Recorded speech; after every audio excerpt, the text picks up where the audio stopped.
Hi BookTube, my name is Sarah and welcome to the Bookish Knitter. Today I am coming to you with my weekly reads video. This is for week 14 and it is April the 4th through April the 10th. I am coming to you this morning on a cooler, really rainy Sunday morning. I hope it's nice and sunny where you guys are, but the weather forecast is calling for rain for the next 5 days. My husband's a little disappointed because he likes going out on his electric bike and he won't really be able to do that this week. So it is what it is.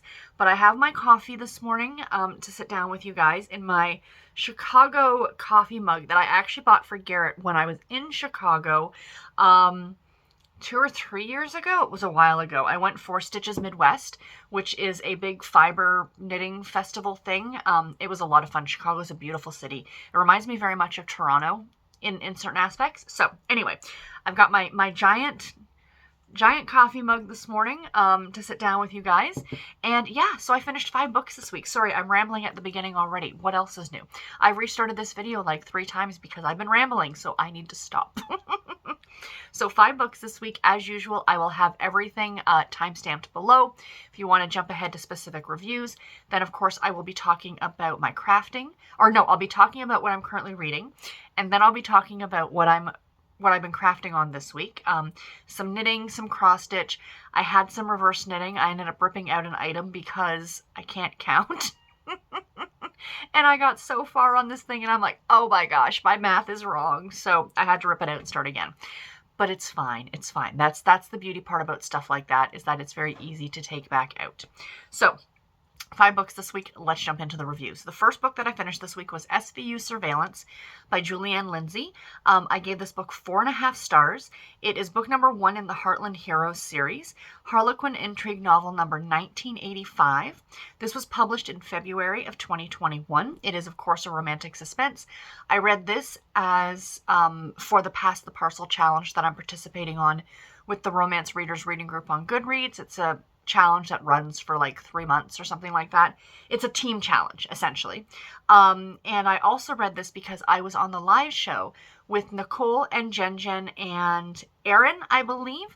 I will leave a link to that video below. That was on Wednesday. We did a live show about this book and it was a lot of fun. So, dude, go and check that out, please. And I will be on a live show not this coming Wednesday, but the following Wednesday for the second book in this series, which I'm really looking forward to as well. So, yeah, I like this one a lot. I was a little weary about it because generally I try not to read what the book is about when I jump into it, because I find a lot of times the back of the book gives you more information than you really wanted to know going into the book, like stuff you wanted to kind of find out as you go through. This is a second chance romance. It is a romantic suspense. So essentially it's the story of Gwen and Lucas. And 6 years earlier, Gwen and Lucas were engaged to each other. They were in university together and everything was really, really great. And one night she was coming home. It was after, I believe, they announced their engagement. And she was going back to her dorm or wherever it was. And she was brutally raped and left for dead, essentially. So she's kind of been living in fear for the last 6 years because this guy was never caught. And then one day she realizes that she feels like she's being watched again. So she ends up going to Lucas, who ended up changing careers after her assault. They actually ended up splitting up and they haven't seen each other in 6 years. And she feels she's being watched, and then she gets this notice on her windshield. And so she goes, Lucas is now a police officer with the SVU Special Victims Unit, who deal with these kind of sexual assault cases. And she goes to him for help and the story goes from there. So I don't want to say any more than that. It was really good. I mean, if you have read this one, then go and watch the live show. But to be honest, if you haven't read this yet and you don't want spoilers, maybe hold off on the live show until you've read it. Because we do get into a lot of the stuff that happens in this book. It was difficult at points to read. It's a very, very sensitive topic for me personally as well. But it was handled very, very well. And that's part of the reason I gave it the 4.5 stars, is because it could have been done badly and it was done very well. And I really enjoyed it. And yeah, I highly recommend Lindsay's books. I'm a big, big fan of hers. And yeah, definitely check this one out and then go and watch the live show. The next book that I read was Sacred Evil by Heather Graham. This book I gave 4 stars to. This is the 3rd book in the Crew of Hunters series. It was originally published in July of 2011. It is, of course, a paranormal romance. I listened to this one on audio, and it was narrated by Luke Daniels, who did a great job. He does all the Crew of Hunters books, and I really think he does a great job. So this one takes place in New York City. And Whitney is one of the original kind of agents, if you will, from the first book, from Sacred Evil. So the way that these books are written, if you guys didn't know, is she almost writes them in trilogies. So you get like 3 books, and these kind of all fit together. So books 1, 2, and 3 all kind of feature overlapping some of the same characters. Then books 4, 5, and 6 would be the same thing, some of the same overlapping characters. So if you were going to read this series out of order, I recommend looking at these trilogies. You know what I mean? Like if you know it's book 5 that interests you, maybe go ahead and read book 4 and then book 5 and then book 6, kind of an idea. But I am working my way through the entire series. I've read through this series almost in its entirety. There are new books coming out this year that I haven't, last year's books and this year's books I haven't gotten to yet. So she releases 3 of these a year. But anyway, so Whitney is one of the detectives that was featured in the first book. And she also was a side character in the second book as well. And now she's getting her own story. So this takes place in New York City, and it's been the murder of this actress. But it turns out they're very Jack the Ripper style murders. And again, I don't want to get too much into, you know, the whole story on this one. Again, it's a paranormal romance / mystery. The paranormal aspect involves ghosts and spirits and things like that.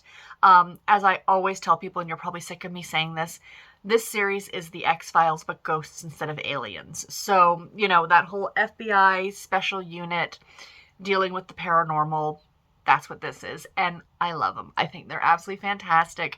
These get so much into history of the location that they're at. Each one takes place in a different place. The first 2 books, I think, took place in New Orleans, and then now this one is in New York City. These books have spanned across the country into Alaska, you know, all over the place. They're fantastic. If you have not checked out the Crew of Hunters series yet, they're a real fun read. I mean, these are not, let's be real, they're not Pulitzer Prize winning, but they're fun. They're just fun, and the characters are fun, and they're creepy, and they make you think in a way like, is there really something out there that we don't know about? So yeah, and if you're a history nerd, you'll probably really like the historical parts of these books as well. The next book that I finished was A Tale for Two by Mara Wells. This one I gave 4 stars to. This was a NetGalley read, so thank you very much to Source Books for sending me an e-art copy of this one to review. This is book 2 in the Fur Haven Dog Park series. Its publication date was September of 2020, and this was, of course, a contemporary romance. So again, one I didn't really know too much about going into it. I thought I knew it was a second chance romance, but our 2 main characters were actually married before. And I talked about this last month in another book that I read that featured a couple that had been married, and how it does really up the stakes when it comes to a second chance. Like, if you 2 were dating in college and then you split up, kind of went about your lives, and then you meet back up again and you've got that second chance, that's fine, right? You've grown as people and things like that. But when you made the commitment and went through with the marriage, and then the marriage fell apart, and, you know, that's not something to be taken lightly, to just say, oh, you know what, this isn't working out, I'm going to walk away. I mean, divorce is a huge deal, right?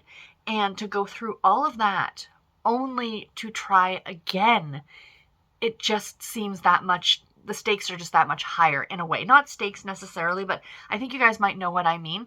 Like, you know, we've all had that friend who, or probably ourselves as well, who's dated somebody, and you guys, you know, and then they broke up, and then, oh, I think I might get back with him or her, and, you know, whatever, and you're kind of rolling your eyes going, well, it didn't work the first time, what makes you think it's going to work now? But if one of your friends was married, then divorced, and is like, I ran back into my ex so-and-so, and I really think we're going to try again, you're going to think your friend is crazy. Let's be real. But this one also involved a secret baby. She was pregnant. She did try to tell him, but circumstances, it always happens in these books, she couldn't. My issue with this book, I would have given it a much higher star rating, but Carrie, our female lead, I didn't like her. She was so wishy-washy.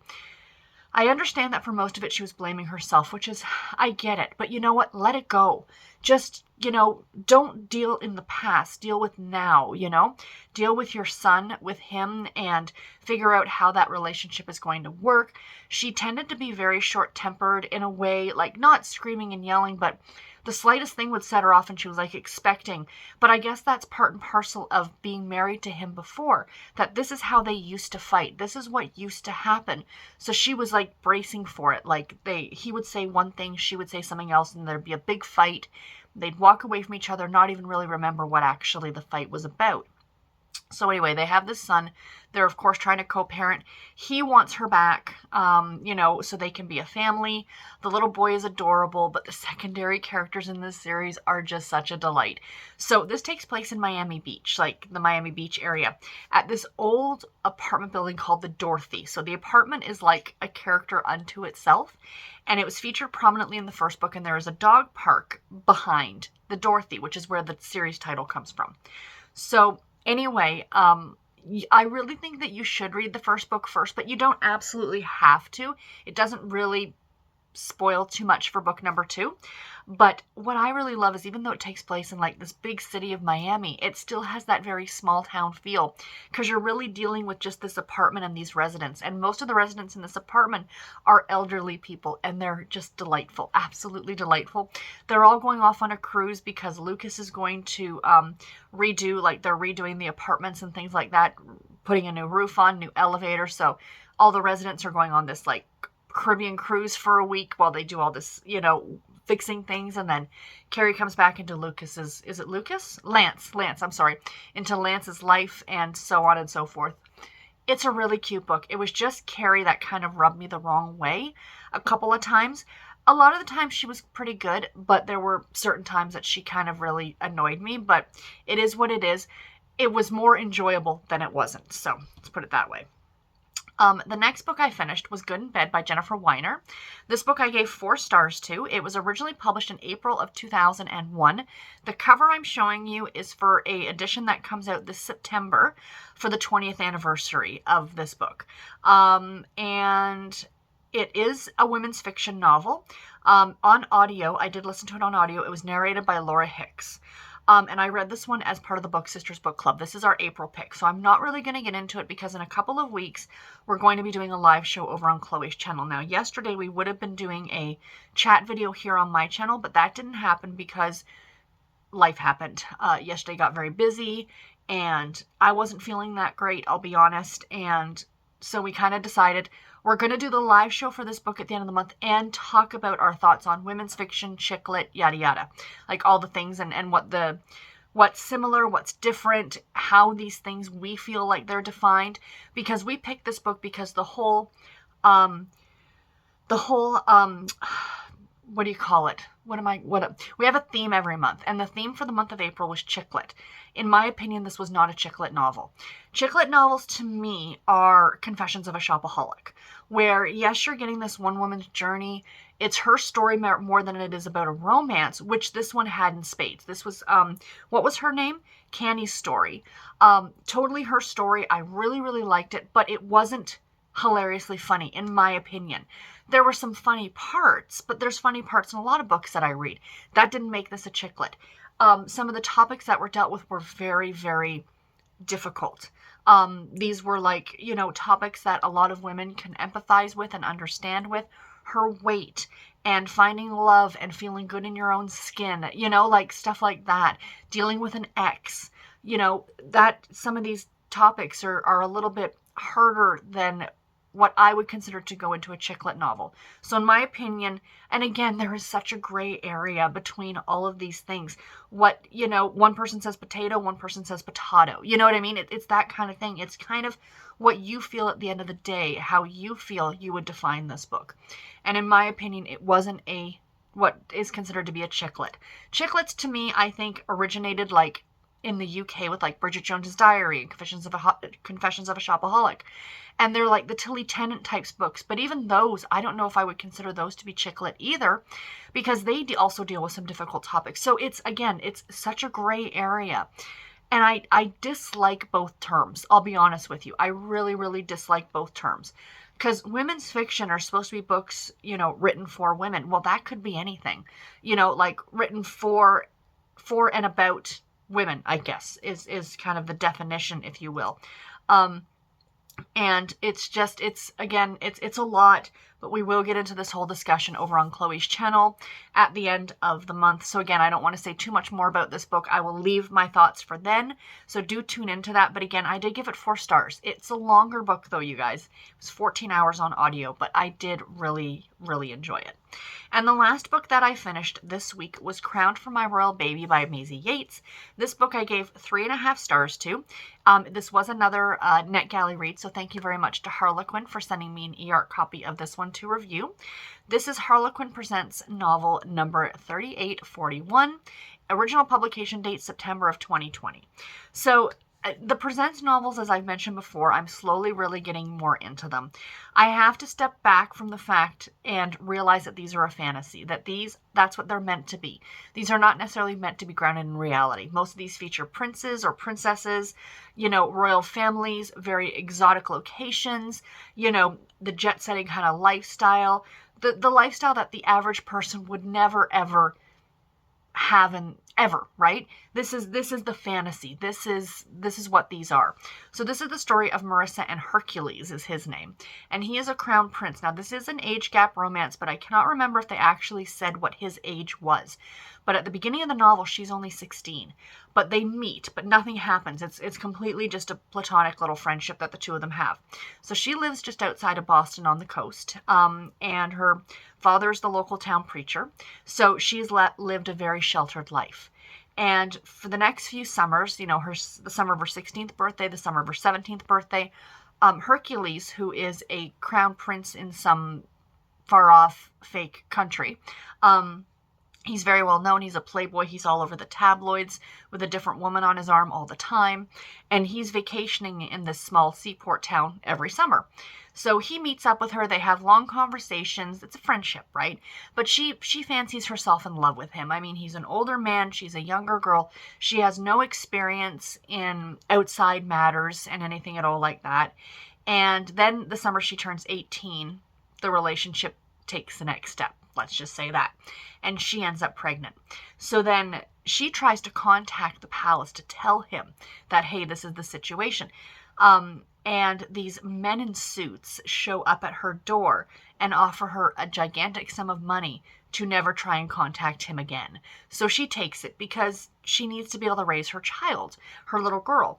So 4 or 5 years have passed, and I think it's like 4 years, and he's back in town for his engagement party to this other woman and finds out that she has this child and takes her back to the small fake country that he rules, and he's going to marry her, and then the daughter, of course, will be a princess, and that's kind of where the story goes from there. So yeah, I like this one. I mean, Maisey Yates, you cannot go wrong with a Maisey Yates novel, and for those of you who didn't know, yes, she did get her start, I believe, writing for the Presents line. So her stories are a lot of fun. I do prefer her cowboys, like her Gold Valley series that she has written. Those are my favorites by Maisey Yates. But these are fun too. I mean, they're an escape. This book came in, I think, under 200 pages. It was a very quick read.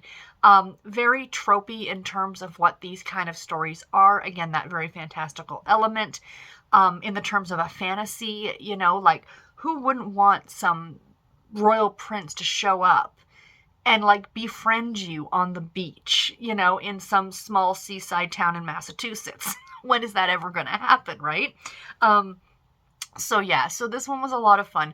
I mean, 3.5 stars. It wasn't spectacular, but it was entertaining. And at the end of the day, really, when I'm rating books, that's what I'm rating. I'm rating how entertained was I. Because for me, that's what reading is. Reading is an escape. It is entertainment. I don't read critically. There are some books that if you're reading and going, oh, that's really badly edited, and you kind of know that going in. And if that's ever the case, I, of course, would tell you guys that. But 90% of the time, I am reading for entertainment value. And yeah, so this one was fun. It was enjoyable. So yeah, so that is everything that I have read this week, you guys. So let me get into what I am going to be reading, or what I'm currently reading, excuse me. So the audiobook I haven't started yet. I plan on doing that as soon as I'm done my filming. I'm filming this, and then right after this, I am actually going to be filming my merch wrap-up. I'm really delayed. I meant to get that up last week, you guys, and I'm really, really sorry I didn't. But I am filming it next, so it will go up on Tuesday. And then my husband and I are going to be going grocery shopping in the next couple of hours. So... but like I said, I want to show you guys what I'm going to be starting on audio, and it is Amish in April, guys. Amish in April started yesterday, so I am starting my first Amish book today. I'm going to be listening to only Amish books all week. I have Amish audiobooks all week, and I only have a couple of actual, like, books to read, digitally and print book. So I'll be starting those later this week, but I will. So next week's wrap-up is going to be Amish heavy. Let's just put it that way. So I'm starting off today with Gone Missing by Linda Castillo. This is the 4th book in the Kate Burkholder series. This is a thriller, but she is a former Amish. Excuse me, and she resides in this small town. I think it's called Painter's Mill, and she is now the local sheriff. And there is something afoot. This is a long-running series, a much-loved series by a lot of people. It's funny because I had borrowed it from the library, but I hadn't gotten to it yet. And then the other day, my mom says to me, oh, I started listening to this book. And I'm like, yeah, I was holding that. I need to start reading that. And she's like, I'm sorry. So she read it, and she really enjoyed it. So that's good. But I have enjoyed the other 3 that I've read in this series. So I am very much looking forward to getting to this one. And then the print book that I started yesterday, you guys picked this one for my Friday reads, which I hope to do again this Friday. I hope you guys enjoyed that. I think I'll do it again because I really like the Friday reads, and have you guys pick me another book to read on the weekend. So you guys picked this one for me, and this was The Bad Boys Redemption by Syndi Powell. This is the 2nd book in the Matchmakers at Work series. It's a Harlequin heartwarming novel. So it's essentially about 2 former classmates. He was kind of like a rebellious bad boy, clearly by the title of the book. And he has come back to town after the death of his mother to care for his ailing father. And he decides to run for mayor of the town. And he's running against, his name is Josh, and her name is Shelby. And Shelby's like the town good girl. Like, she's like the favorite. She's been kind of groomed by her family. Her whole family's done public service for this town. So by her grandfather since she was a little girl to become mayor. And so they're running against each other, and that's pretty much the bulk of the story. So this is a thicker book. It is large print, so it's reading very quickly. I mean, I read 40 pages last night in like 10 minutes, like, you know, without even, not 10 minutes maybe, but 20 minutes, like very quickly. So I'm hoping to fly through a good chunk of this today, and hopefully get it done either today or tomorrow. So that's what I'm currently reading. Before I get into my crafty things, I had to show you guys this because it's so funny. So I decided to go ahead and get cases for both my Kindle, my Kobo Libra and my Kindle Oasis, because I was using the book sleeves, which is great. But I found that they were starting to get dirty, like not dirty, but like cat fur and just general dust and stuff on them, because even though it's in a book sleeve, there's still the part that's open at the top. So I had bought a case for my my Kobo back when I bought the Kobo, and I really like it. I got it off of Amazon. I think it was $12, and it's one of those magnetic ones, so when you open it up, it opens up to, you know, where you're reading. So yeah, I really love this one. So on Thursday, I said to my husband, because he got paid from his unemployment pay, and I said, you know, I really want to get a case for my Kindle Oasis, and he's like, yeah, go ahead. Sorry, that was the closet door.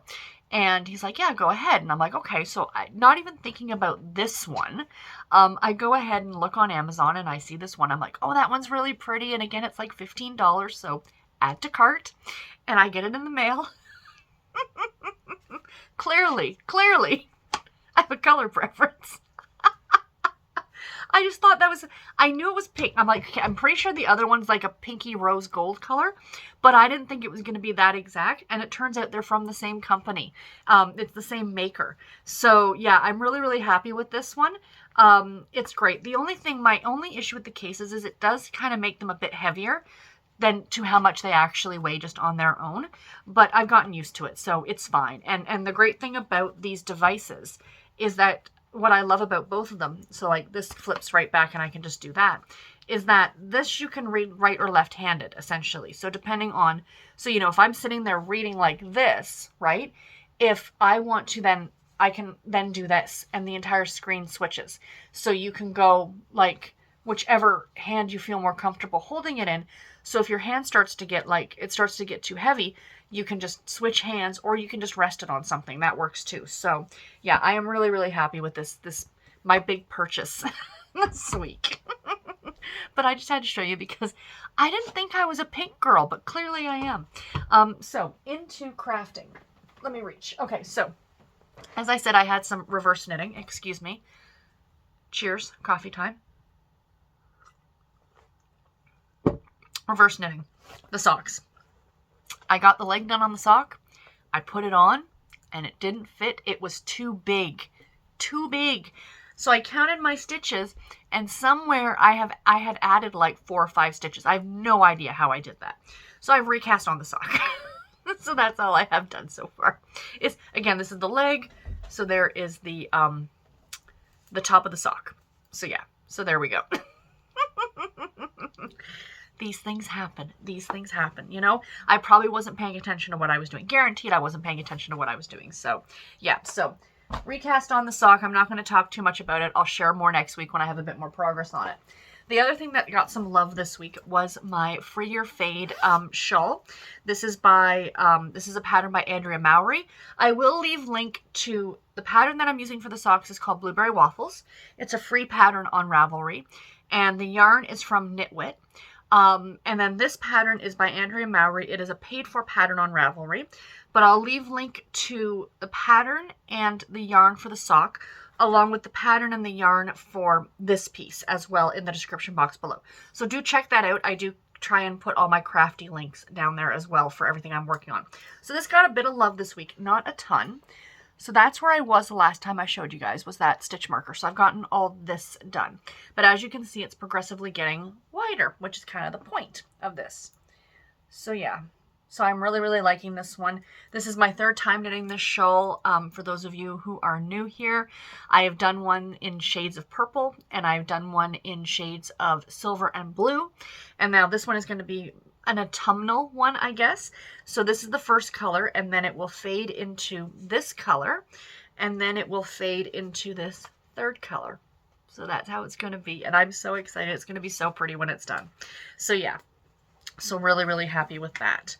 The yarn for this gold color, along with the dark, like the burgundy-ish color, is from a company called Smash Knits. They are Canadian. She's out in Winnipeg. If you guys are interested, again, there will be a link below. And then this one is one of the ones near and dear to my heart. This is Sunrise Fiber Company. She hasn't dyed yarn in years and years and years, and I'm hoarding some of her yarn.